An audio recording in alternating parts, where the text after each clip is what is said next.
السلام علیکم۔ اس دنیا میں رہتے ہوئے یہ گمان کرنا کہ یہاں اچھی سوچ اور اچھے عمل کا بدلہ لوگوں سے اچھائی کی صورت میں ملے گا، بے وقوفی اور آخرت پر حقیقتاً ایمان نہ ہونے کی نشانی ہے۔ ہم میں سے کتنے لوگ ہیں جو اپنی اچھائیاں یہ کہہ کر کھوتے جا رہے ہیں کہ اچھائی کا زمانہ نہیں رہا ہے، بھلائی کے بدلے بھلائی نہیں ملتی تو ہم بھلائی کریں ہی کیوں۔ اپنی کتنی اچھائیاں ہم نے یوں کھو دی ہیں، لیکن ہم کیوں بھول جاتے ہیں کہ بھلائی بے شک ہم نے لوگوں کے ساتھ کرنی ہے، لیکن صلہ دینے کا وعدہ اللہ نے کر رکھا ہے اور گارنٹی کے ساتھ ہمیں بتایا ہے کہ ہمیں 10 گنا سے 700 گنا تک بڑھا کے صلہ دیا جائے گا۔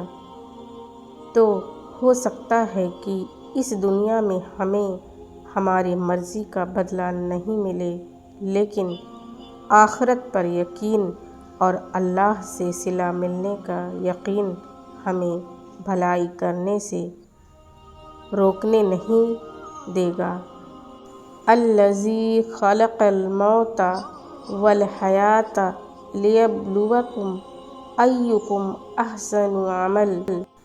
اسی نے موت اور زندگی کو پیدا کیا تاکہ تمہیں آزمائے کہ تم میں سے کون اچھے اعمال کرنے والا ہے، اور وہ بہت زبردست بھی ہے اور بہت بخشنے والا بھی۔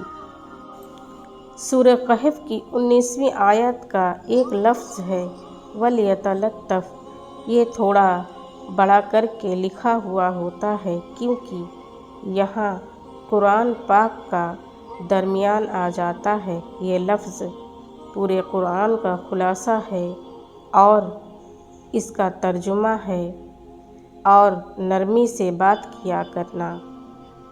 جب اللہ نے موسیٰ علیہ السلام کو فرعون کے پاس بھیجا تو بھی یہی کہا کہ تم اس سے نرمی سے بات کرنا، شاید وہ مان جائے۔